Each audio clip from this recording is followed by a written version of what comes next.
Bonjour à tout le monde, bonjour à tous, bienvenue sur une nouvelle vidéo chez Cheichi Bonsai. Aujourd'hui, on va faire une vidéo un peu spécifique pour tous les Ficus sylvatica. On va travailler différents arbres, mais au début, je veux expliquer deux, trois choses sur cet exemple ici et aussi sur une autre, sur sa sœur. Et je veux regarder ensemble qu'est-ce qu'on va faire, qu'est-ce que je veux faire, pourquoi que je le fais, comme ça que vous comprenez. Et à la fin, je fais ça dans tous les autres Ficus sylvatica ou Ficus en général, les mêmes travaux. Comme ça, vous voyez à la fin tous les arbres que je ai et qu'est-ce que je fais et pourquoi et comment ils sont restés à la fin. Ok, ça c'est un projet que je commençais déjà pareilles années derrière, beaucoup d'années derrière. L'idée c'est de faire deux arbres, deux bonsaïs, de le même style, de la même forme. Style, forme, c'est pour moi différent. Ça veut dire style, c'est plus féminine. Il a un style féminine et la forme, c'est logiquement la forme qu'il a. Alors, l'idée c'est de faire deux mêmes. Plus ou moins vraiment le même arbre, faire comme une sœur. Et c'est ça un peu l'idée. Ça c'est le premier, je commençais avec ça, et ça c'est un peu plus avancé que l'autre. Aussi, je ne suis pas très content avec tous, parce que le Nebari par exemple, je ne suis pas très content, mais on le va quand même regarder comme ça pour le moment. Chez l'autre, peut-être, là, on va faire une... oh, je ne sais pas comment on dit en français, mais on va faire une atmosung, hein. On va faire ça dans l'autre, ça, on va faire aussi sur cette channel, sûrement. Mais, parce que l'autre, je sais que les Nebari, il ne va pas être grand-chose, et ça ne va pas venir. Alors, je préfère commencer de nouveau. Ici, on le garde comme ça, on reste comme ça, on avance comme ça avec cette ici. L'idée au début c'est de faire deux, parce que dans mon jardin je suis à deux places où est-ce qu'à la fin eux ils vont venir, les deux. Cet ici il est déjà dans une pote, sa sœur naissance elle est encore pas, mais on va le regarder maintenant. Cet ici, on l'a travaillé déjà ensemble sur cette YouTube. On a fait le reportage ensemble sur cette YouTube channel. Cet début de saison, on a fait la préparation, on a coupé tout qu'on n'a pas besoin, on a fait toute la préparation vraiment bien. Comme ça que maintenant, je n'ai pas grand chose à faire, si vous voyez. Seulement peut-être 2-3 apprendre comme ici, par exemple qu'il est sorti aussi dedans, des choses comme ça, mais sinon il n'y a pas beaucoup grand chose à faire pour le moment parce que je ne veux pas mettre le fil. Pour le moment, je le veux encore pousser, je veux encore qu'il y a plus de volume et après on va mettre peut-être le fil. Chez cette Ficus sylvatica, je n'aime pas beaucoup mettre le fil. C'est une arbre que le fil il va très vite dedans et ça reste pas joli et ça reste quand même beaucoup d'années qu'on voit après cette cicatrice.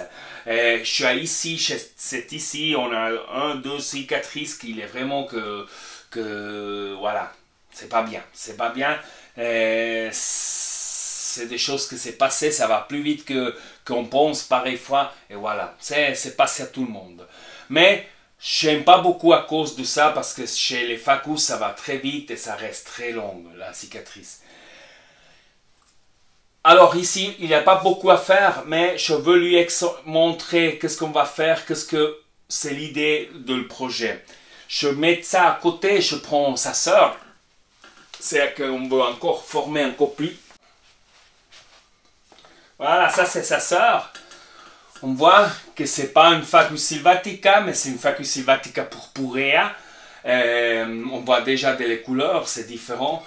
C'est l'idée de faire deux exemples même, plus ou moins vraiment de la même style, de la même forme, mais une fois une Ficus sylvatica et une fois une sylvatic purpurea, pour que je ai les deux couleurs comme ça, c'est joli pour montrer aussi. Cet arbre, j'ai déjà beaucoup de tombes qu'il est chez moi. Qu'est-ce qu'on va faire ici? On va couper logiquement toute cette partie ici haut, comme ça que l'énergie il va en bas.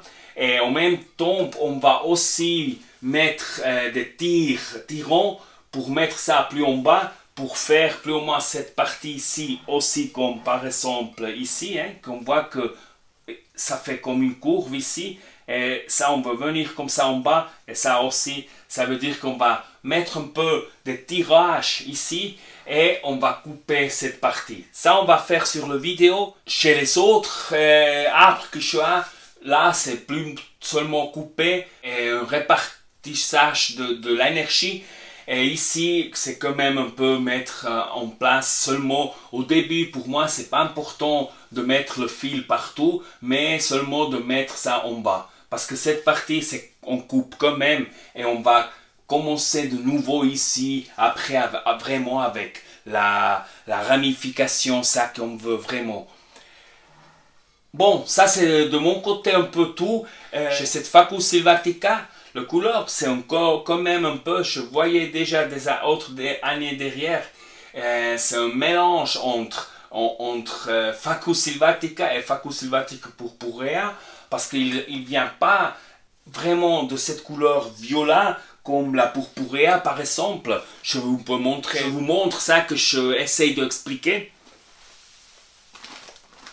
Si vous voyez les couleurs, on voit quand même une différence entre Facus sylvatica, c'est ici, hein, et la purpurea. On voit très bien. Mais je vous montre quelque chose encore. Ça, c'est par exemple aussi une Facus sylvatica purpurea. Et on voit quand même une grande différence entre les couleurs de les feuilles.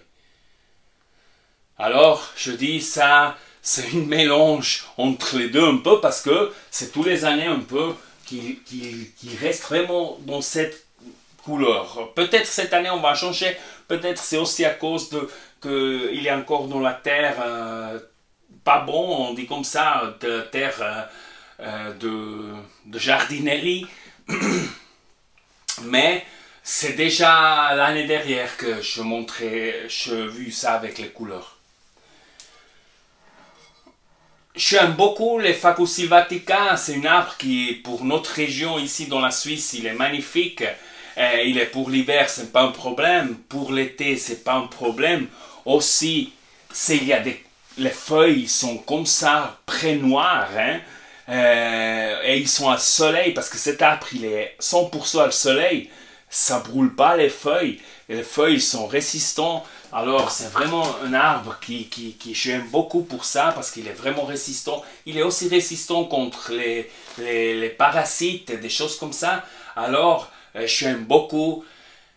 Ça que c'est aussi spécial, c'est que la Facus sylvatica, qu'il crée les pattes en été, et il les garde tout l'hiver jusqu'au printemps, et au printemps après il ouvre. C'est aussi la raison pourquoi qu'il garde aussi les feuilles. La Facus sylvatica, mais aussi la Carpinius petulus par exemple, il garde les feuilles. Parce que c'est quand même une protection pour les pattes, comme ça, qu'ils aident à passer meilleur l'hiver, comme ça que plus que lui là, meilleur pour lui pour commencer après la nouvelle saison. Alors, c'est ça l'idée aussi, pourquoi que maintenant je coupe tous les Facus sylvatica et Carpinius petulus, je le coupe vraiment comme ça qu'en été, maintenant qu'il commence à créer les nouveaux, c'est important que me les crée là où est-ce que c'est intéressant pour moi, pas que me les crée ici avant, ici devant, où est-ce que je vais couper maintenant. Alors, c'est ça important. Ok. Je pense que c'est un peu toutes les informations importantes. Je vais commencer avec le travail. Je vais faire le travail ici, mais aussi dans les autres arbres. Je vais essayer de couper un peu, faire un film qu'on voit qu'est-ce que je fais. Et en même temps aussi, comme ils sont restés à la fin, tous les arbres, la différence. Merci à tout le monde pour les feedbacks. Merci pour votre commentaire. Merci pour entrer aussi dans notre community. C'est tout le monde, il est bienvenu. Et nous, on se voit dans le prochain vidéo. Je vous laisse avec le travail. Et nous, on se voit dans le prochain vidéo. JG Bonsai, salutations. Santé à tout le monde. Ciao, ciao.